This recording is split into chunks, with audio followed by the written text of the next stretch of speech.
amiguitos, bienvenidos a un nuevo episodio de Rock Invasion Entrevistas.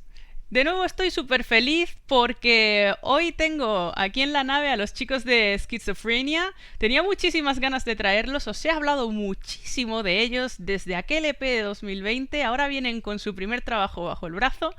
Y bueno, pues tengo al grupo casi al completo. Tengo a Ricky, tengo a Marty y tengo a Romeo. Lorenzo no ha podido estar, pero tengo al resto de chicos y los vamos a saludar a ver qué se cuentan. Hi guys, how are you doing? Hola. Hi. Good, good. Fine.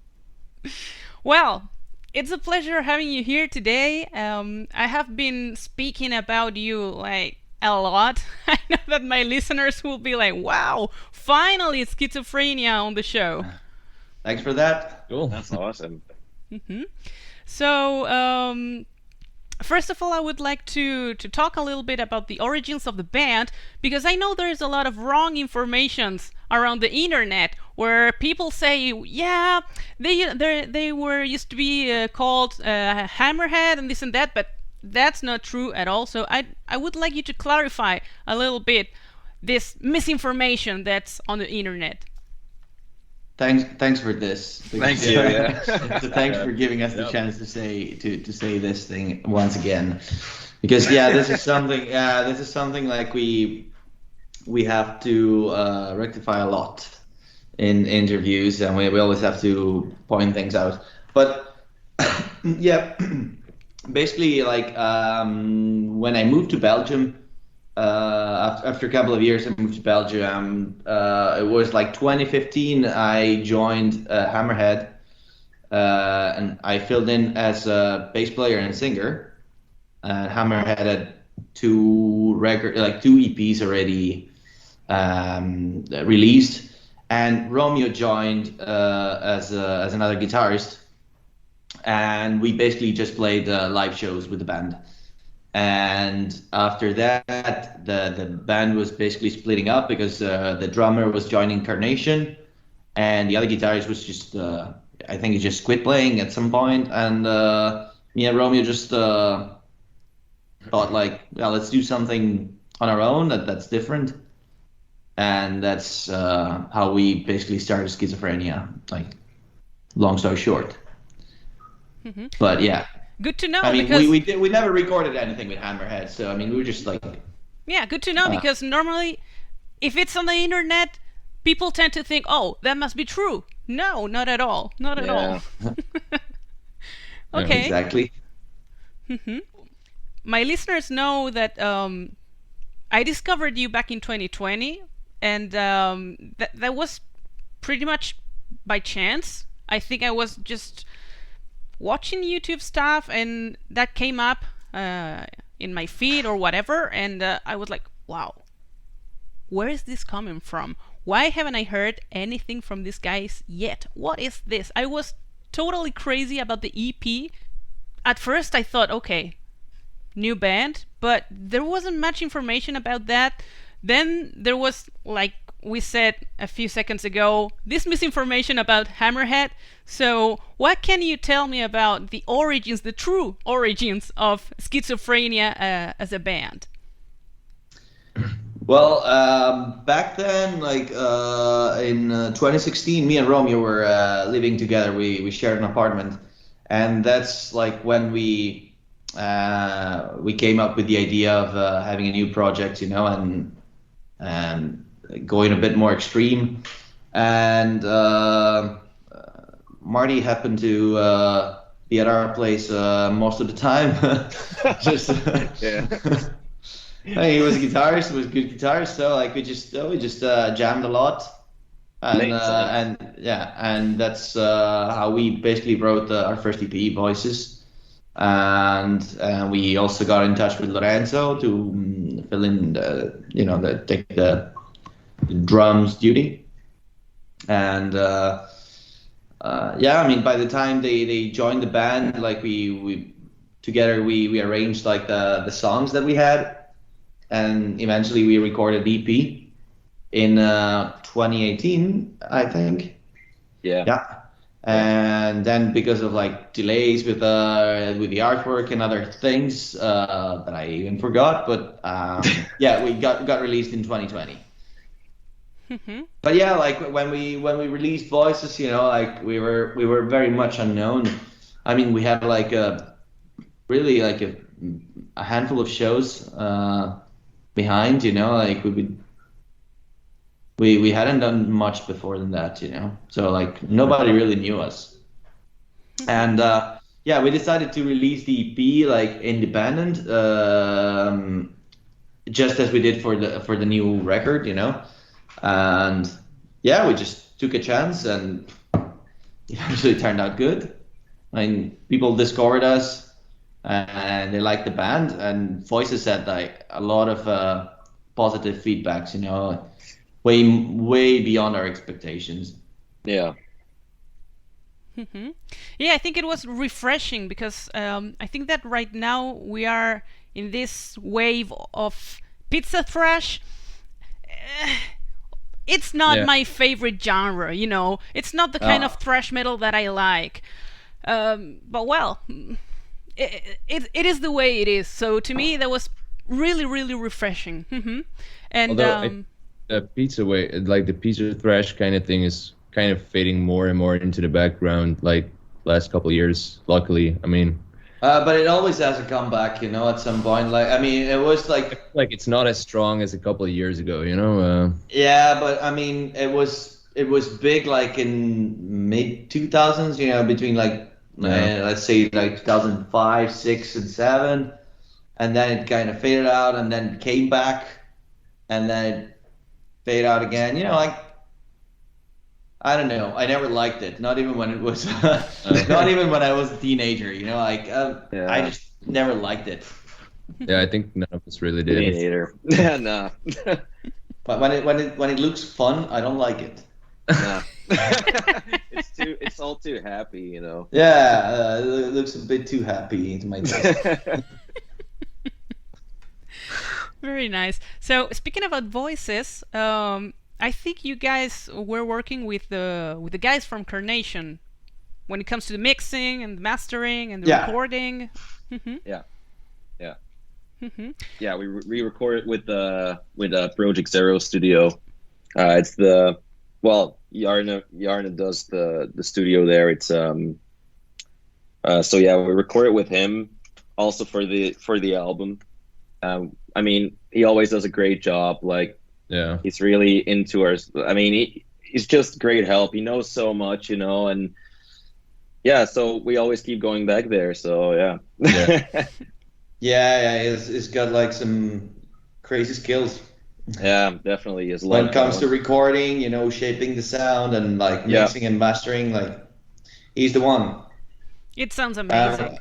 Yeah, like we really loved the job he did for Voices, you know, and like people liked it, and so like for us going back there was an easy choice. Yeah, like it was hard for us to think of someone else that could do that job better than him, you know. He's also just a fun guy to be locked up with for a week. Yeah. Yeah, exactly. Absolutely. Nice.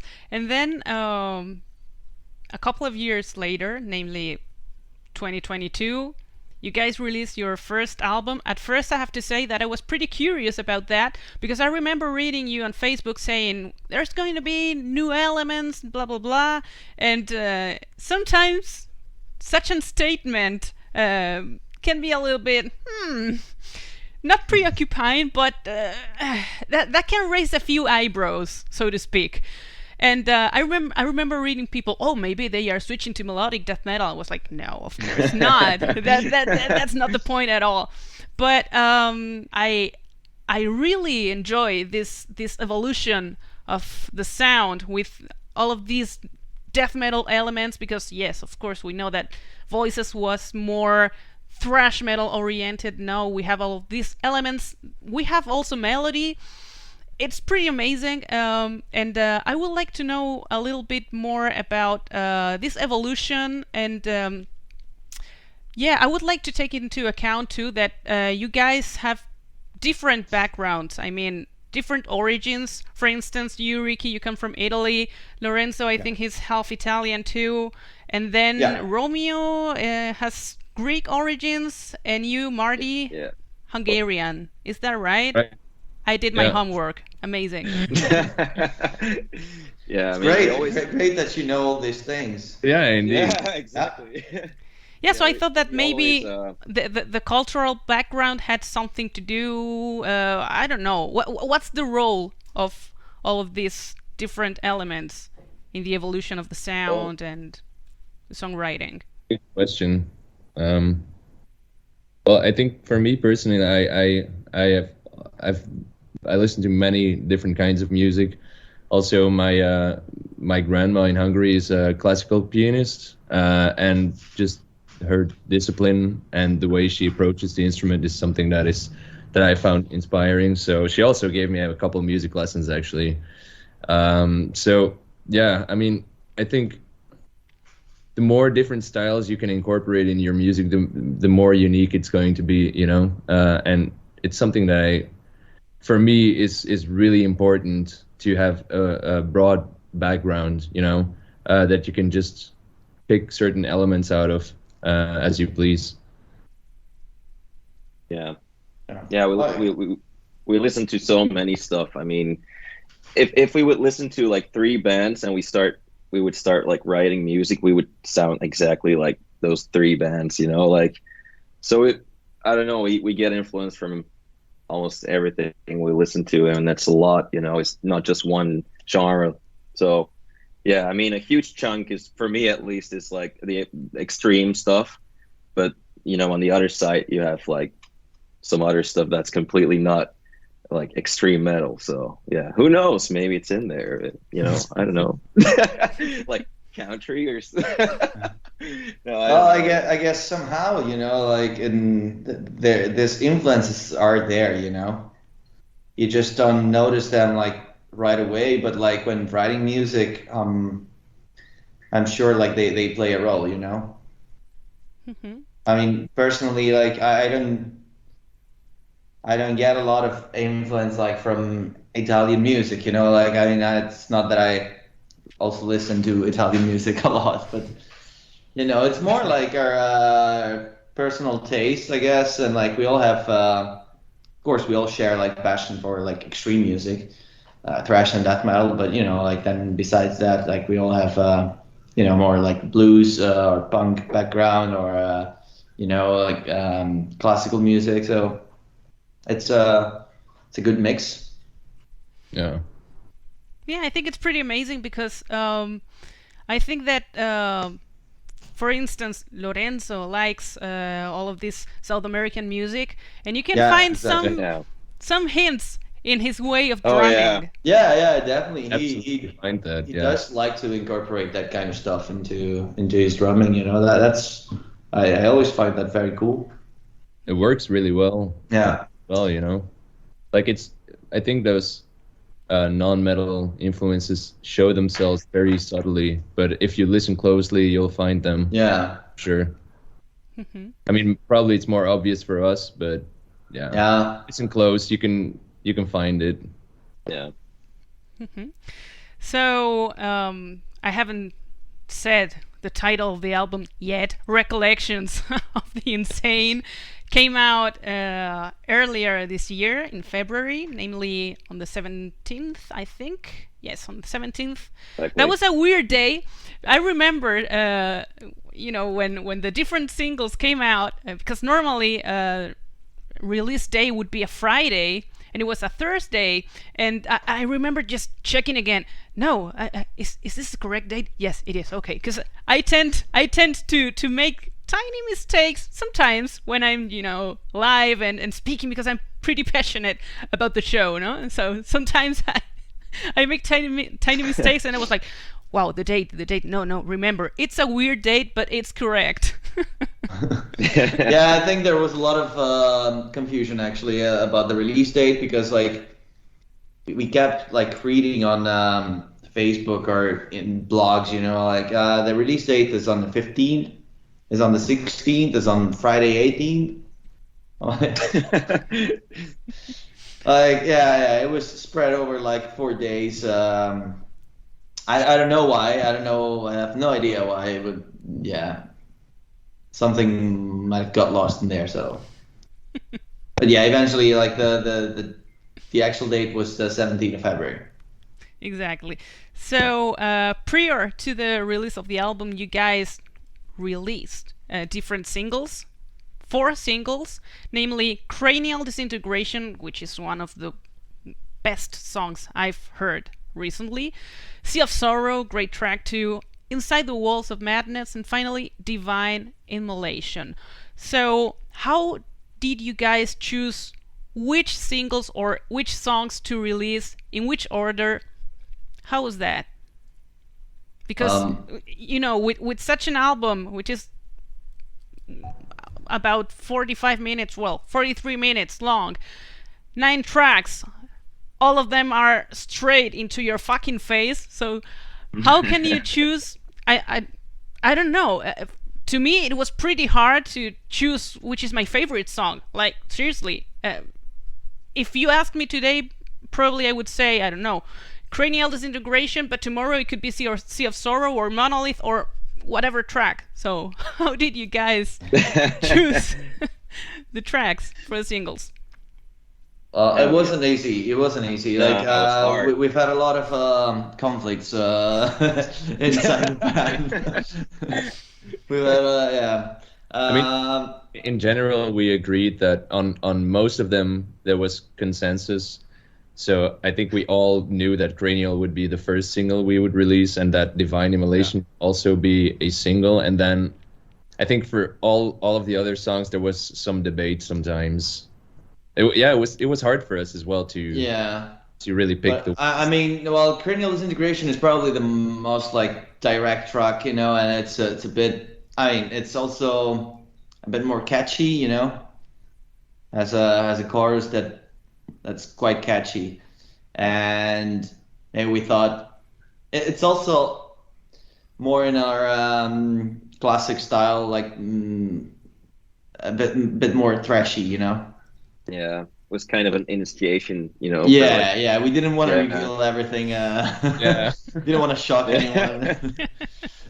But yeah, that was our first choice, and then we decided to go with Sea of Sorrow, which was our. It's a different track, It has more proggy elements in there. It's a different song structure, but it's I mean, in my opinion, it's quite crushing. It has like chunky riffs, It has a weird vibe. Yeah. It has a structure of death. Yeah. And we had some conflict with Inside the Walls of Madness. Yeah. Yeah. It's not everybody agreed on that, but yeah. I mean, it's one of the best in the record, isn't it? But that remains a secret. Yeah, remain a secret. You can edit that part out. Okay.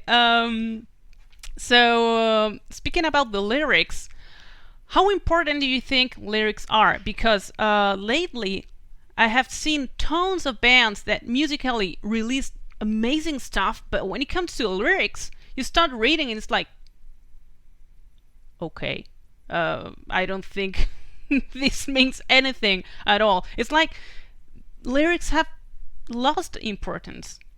What do you think about this? Are lyrics important to you?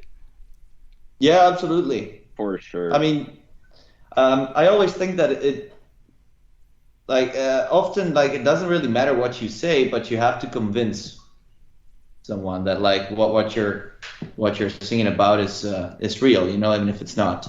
And that's being a performer, like, you have to be convincing when you deliver something.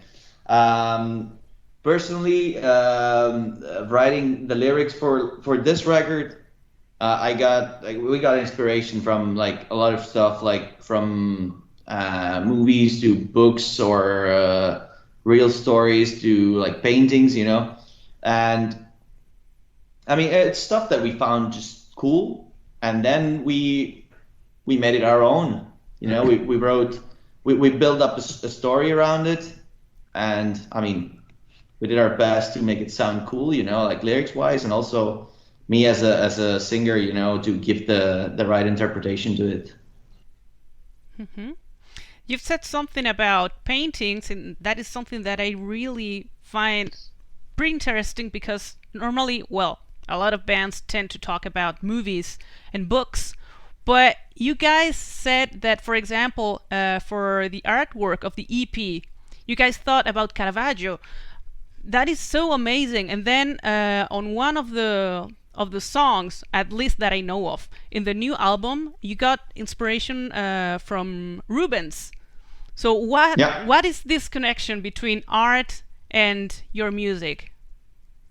Well, I studied art, and Marty studies arts. He can probably tell you more about this. Well, yeah, I mean, for Fall of the Damned, yeah, I got the inspiration from a painter, Rubens. He's actually one of my favorite painters. I mean, I don't know. It's just like that painting really spoke to me, and I mean, it just kind of fits with the whole like how should I say, like what metal is about, it fits that metal agenda, so to say, the subject matter. So I thought it could be interesting to see what the painting actually depicts and what is going on and where it comes from, and write something that correlates that. I mean, I thought it was fun to take a visual source as an influence for once, because I mean that's, I think, something pretty new to us. And then for the Voices EP, I mean, I think we all really like Caravaggio, and it was actually Lorenzo's idea to kind of take it in that direction. I think we were all immediately on board because we really like his art. So yeah, I mean, I think that's basically it. Yeah, I mean, I'm really interested in art. I'm studying art conservation as well. Lorenzo is also very interested in art and ancient, like just cultures and philosophy and stuff. So I mean, we try to take influence from those aspects as well. Mm-hmm. And I think you're a good painter yourself, Marty. I've seen some of your works in leather jackets and stuff. I was like, wow, okay, awesome. Yeah. Very nice. Yeah. Speaking about art again, the album cover is just amazing. I think that that was made by Chaos Dictator is the name of the guy. Yeah. Correct. Yeah. Yeah. He's singing. Yeah. He's singing now. Yes, I think he's singing in Gorgoroth or something like that. Yeah. Mm-hmm. Yeah. Mm-hmm. So I think you guys got some inspiration in the colors and some other things from The Exorcist. Is that right? Yeah, right. It's pretty amazing too. Yeah. Mm-hmm. Yeah, that was at first last year, like I had a dream, and basically I saw the artwork in this dream. It's completely different from what it looks like now, but we took inspiration from that dream that I had, and that was like the statue thing. We wanted to represent something like very imposing, massive, a monolith that had like a very mysterious aura, and that represents like all of the evil and the madness and controls humanity more or less. It's hard to put it in words, I guess, but yeah, that's pretty much. So I always got struck by that frame in The Exorcist when the priest is like in the middle of the desert in Afghanistan, and he finds that statue, in the middle of the desert. That statue is really, like, it's creepy, there's something wrong with that. and that statue shows up again also in that scene when the bed is basically lifting with that girl on top of it, and there's like that strong light from behind, and everything goes crazy in that room. So we wanted to depict something like that, yeah. So definitely that The Exorcist, the movie, was a big inspiration for that painting, for the artwork, yeah. Mm-hmm. And speaking about dreams, you dreamt about the album cover, more or less, but then I think that the dreams were another inspiration for some of the lyrics too, or at least some of the tracks. Maybe Romeo can tell us a little bit about this. Yeah, it's like it was weird, man. Like I had this weird kind of dream that it felt so real, It's like, I don't know, like one of those lucid kind of dreams. I suppose, I guess, it was just real, and it was so fucking eerie. So the moment I woke up from that thing, I mean, it was just like, holy shit, man, we need to do something with this. Like, we need to make some song out of this, because it's, it was so strong. It left I don't know, a mark or something, So then we just started writing from there. So yeah, exactly. The last song on the album is about that, basically. So yeah. It's a pretty amazing song too. Mm-hmm.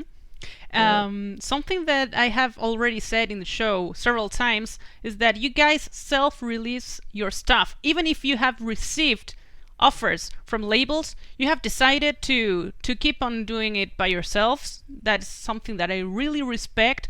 But I would like you to talk a little bit about this. Why do you prefer doing it this way, with a new album, with everything? Well, we did receive like quite a lot of offers from, pretty big labels. We just weren't satisfied with that. That's the thing. Like that's the whole point. Like we just weren't really satisfied with their offers, and we saw, like, with Voices, like with Voices, we took the chance and we just risked it, a little bit. We thought, like, yeah, because with Voices, we also had like a few offers, but obviously from much smaller labels, and we said, yeah, let's just try and let's see how it goes. And then, like, it went very well, so we thought, yeah, why should we not do this again? And it's going well so far. We're still open for to discuss other options and possibilities with labels, but for the moment, we're managing this ourselves. It's a lot of work, of course. It's a ton of work. Yeah. It's not easy at all, because we basically have to take care of everything ourselves. We don't have like a very big crew behind. We have our management, of course, and our partners, but the rest is on us. But I think it was the right choice. So far, the response to the album has been amazing, I think. Were you expecting such a response, or were you thinking, okay, yeah, after the EP, yeah, maybe we get, more fans and this and that, but such a response? Because I don't know. I have been speaking with a lot of people from all over the world about the new album, and I was pretty surprised too. We didn't really know what to expect. Yeah, we did. We just wrote what we wanted to write, and and just we just do what we wanted to do, and and people liked it. So that's cool. Like, even though you can never really know for sure, but we were all pretty confident that people would dig what we wrote, So yeah. Yeah, like we knew that we had something different this time, and it wasn't like a Voices 2. Like, I know a lot of people was expecting a second a second chapter of Voices, and maybe they got a little bit disappointed. But overall, like the feedback has been very positive. But we also, I mean, I've also read like a lot of comments saying like I preferred like their earlier stuff, but then after like a few spins, you know, like this stuff is really cool. I mean, yeah, there's of course like a bunch of people that maybe don't like this album, but overall the response has been great. Yeah, I have the feeling that this time, well, correct me if I'm wrong, but listening to the album, I have the feeling that this time you guys didn't have any limits at all. You started writing, you started playing, and you said, no limits. Let's just see what exactly happens. Yeah. Exactly, because like when you play thrash, like I think it's a bit you have like some sort of like rules. I mean, it's not rules, you know, but you kind of follow like a certain path, you know. But when you start throwing in there like some more influences, then you can go pretty much anywhere, you know. And we didn't really want to limit ourselves, you know, to be stuck in some kind of genre and write music in just in that direction, you know. We just wanted to be like completely free and just take in all these influences, you know, that everyone has, and just melt them in there, you know. That's it. Yeah, we just wrote music as we liked it, you know, and we played it. We like it, so we just released it like that. Yeah, I would say there was a perfect melting pot. Thanks. More technical with melody. I don't know, man. And I think that the album has everything that an album should have to be enjoyable and to be brutal, melodic at times. Yeah. So pretty amazing. Yeah, I mean, in Voices we had like some melodic elements already, you know, and I always thought that was something I wanted to keep in there. And we also wanted to keep like the brutal parts, you know. But yeah, we really pushed ourselves, like all of us, you know, like to our limits as musicians as well, you know, because of course the songs are a bit harder to play. They're more technical, you know. It's they're faster. So we all pushed ourselves to the limit. And something that I really liked too was that you guys released some playthrough videos. I think that, yeah, of course, there's a lot of fans who are musicians themselves, maybe amateurs, not professional, but it's pretty common in metal to try and maybe not emulate, but try and, you know, play the songs that you like by the bands that you like and cover them, this and that, and being able to watch playthroughs with the different instruments, it's pretty amazing and it's pretty cool, I think. Yeah, we've had a bunch of people covering our songs. Yeah, I think it can be quite helpful when learning a song, because I mean we don't have any tabs released, so learn a song, you either slow down the track and just listen carefully, or you can watch a playthrough and just really try to figure out what they're doing on the fretboard. So yeah, exactly. Yeah. What else? Yeah, speaking of gigs. Okay, unfortunately, yes, we know the pandemic, this and that, but you've had the opportunity or the chance to play live quite, well, not quite a lot, but several times. You were playing with Space Chaser. Pretty funny people, I have to say. And I bet I wasn't there, but I'm pretty sure you will have at least one funny story to share about that night, because those guys are fucking nuts. What can you tell me about that gig? the night in Berlin that we played with Well, that was mostly, we mostly hung out with Ambush that night. I guess. Yeah, that's true. That's true. We had a really funny night with Yeah. No, the show wasn't really our best. I mean, we performed as usual, but we had like some technical issues on stage, and Oh yeah, it was horrible. we happened not to have like the best possible sound. But towards the end, like the show was better. But after the show, we did have a lot of fun. We went to a few bars in Berlin. We had a crazy night. Yeah. Yeah. My favorite memory of that night was that you, Ricky and me going back on the metro at 5 o'clock, super wasted. Not really sure where we were Which going. I don't remember anything. I just woke up in bed like the morning after, and that was it. Yeah, That was a good night. no, it was. Oh no. I can tell you like a cool story about that. On our way to the bar, we are in the subway, and then there's like these two guys with long hair, you know, and ambush shirt. Oh no, yeah. And they asked like, where are you guys heading off? Like, I said, like, we're going to this metal bar. Oh, you're also going there? Cool. Where have you been all night?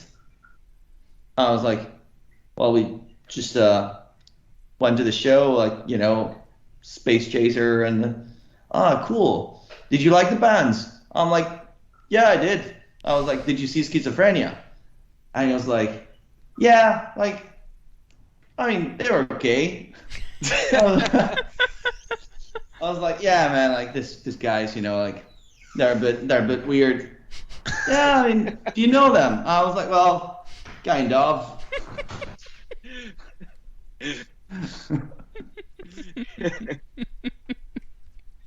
Then eventually you told him, didn't you? No, like someone told him, like, look, dude, I think they're shitting you, man.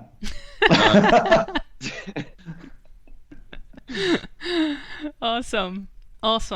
I know you guys had planned a tour that has unfortunately been cancelled, but for the lucky guys in the Netherlands, you have a mini tour with the great guys from Evil Invaders and Cryptosis. What a lineup! If I could be there, God, that's fucking amazing. So looking forward to see Cryptosis actually. Yeah, exactly. Yeah, wow. That's another band that has evolved and in such a way. I was totally blown away by the new album. I wasn't expecting that at all. Yeah, something very different, refreshing, you know. Pretty cool video clips as well. Yeah. Like high production. I was surprised. Yeah, I'm really curious to see them because last time I've seen them, they were still called Distillator. Distillator, yeah. I like their new direction more, actually. I mean, they've always been like a really good live band. Very tight. Yeah, but the new album is it's amazing, and like you said, so refreshing. Yeah. Other than that, have you any other dates planned or not yet? Well, we do have our release show here in Antwerp, in Belgium, on the 2nd of April, and that's going to be our first show this year. And then we do have a few festivals and other shows from basically May to October or November. Some are already announced, some others are not yet announced. I don't know which ones I can reveal because I don't remember. We're playing Graveland in the Netherlands. Destroyer 666. Watain is playing as well. Yeah. Pretty cool lineup. That's pretty amazing. Okay. Yeah. So normally there is a question that I like to ask, and sometimes I get a surprise, sometimes I don't. But I really like to ask these questions because, you know, for example, I remember Disaster answering this question and saying pretty crazy stuff like the guy was listening to Jewish music pretty loud in the car, and people out on the street were just looking at him like, what the hell is that? So the question is, what music have you been listening to lately? What recommendations do you have? And it doesn't have to be metal at all. It can be something from the 60s. It can be jazz. It can be, I don't know, salsa, whatever. Something that you have been enjoying a lot lately. Whatever. Mm-mm. Well, lately I've been listening a lot to Culture Wall. It's like some, country stuff. But it's really great. This guy is super young, and like his voice, man, like he sounds like he's like, I don't know, like somewhere in his 50s, but he's like super young. But man, that guy is great, man. Culture Wall, definitely I recommend everybody listening to that. So yeah. There he goes, following the path of David Vincent. Yeah. An American Drinking guy with the devil. audience. Oh yeah. Oh, I haven't been listening to a lot of new music lately. I don't think so. No, I rediscovered the Gypsy Kings. Okay. Which I really like. I've been listening to that quite a lot, but other than that, Well, for me, I'd have to. I say this in every interview, but for me, it's got to be "Erotic Cakes" by Guthrie Govan. It's one of my all-time favorite albums. Like I listened to it today. I listen to it every week at least once for the past year. It's one of my all-time favorite albums. Like I can't get enough of it. So that's if I have to recommend something, it's got to be that. Yeah. Mm-hmm. Okay. Yeah. That's pretty amazing. It's a mix again. I was expecting something like that, I have to say, because like we have already said, you have different backgrounds. For instance, I know that Romeo is the Morbid Angel guy, like, yeah, Morbid Angel forever, Covenant. And then Marty's... No, not at all. Yeah, no. That's totally wrong. And then we have Marty, who has his 80s hard rock side, which I have to say. And then Lorenzo with his South American music and this and that. So I was expecting a mixed bag of recommendations. Okay. So I don't know if you guys have any plans to visit Spain, but we would be more than pleased and honored to see you here. And I don't know if there is something that you would like to say to your Spanish fans. Oh, we just can't wait to play there. Yeah, absolutely. We never played Spain, and actually we were supposed to have like 4 or 5 shows in the tour that got canceled. That was a big bummer. Yeah, man, we were looking forward to playing Spain, man. Like first time, and well, got canceled. So hopefully soon. But yeah, like if any promoter is willing to take us over there, like I mean, we would be more than happy. Cross my fingers. Yeah. Yeah, that cancellation was a total bummer because I was so hyped, like, oh, they're coming to Spain, man, great, and then no, they're not coming to Spain, bummer. Okay. Yeah, we had a lot of cancellations in the last couple of years. Yeah. Like, at least, I mean, we had like 3 tours canceled. Yeah, we lost something like 100 shows in total. Yeah. Yeah, let's hope this fucking pandemic ends soon-ish. I was going to say soon-ish because yeah, it's a little bit like this movie with Bill Murray. It's like, you know, same thing every day, but let's hope. Exactly. Yeah, I mean, Groundhog Day. seems to be going way better now. Like, but yeah. Now we just need to hope that they don't start like a nuclear war. So that's the next thing to worry about. Yeah. Exactly. I didn't want to That's a say bit anything about concerning. about that, but Yeah. you never know. You never know what's coming next. But let's cross our fingers that we don't have such an event, and that maybe in the summer we can return to normal. I hope so, at least. Yeah. Yeah. Yeah. So it was a pleasure having you here. Congratulations again on the album. Thank you very much. I can't wait Thank for you. it to arrive. I'm pretty sure it's going to arrive tomorrow. Bad timing. But yeah, Nice. it's always like that. It's always like that. So no problem. And good luck with the mini tour. And like I said, I hope to see you guys on the road very, very soon. It would be amazing. Thank you very much. Thank you. Awesome. Thanks, man. Yes. Cheers.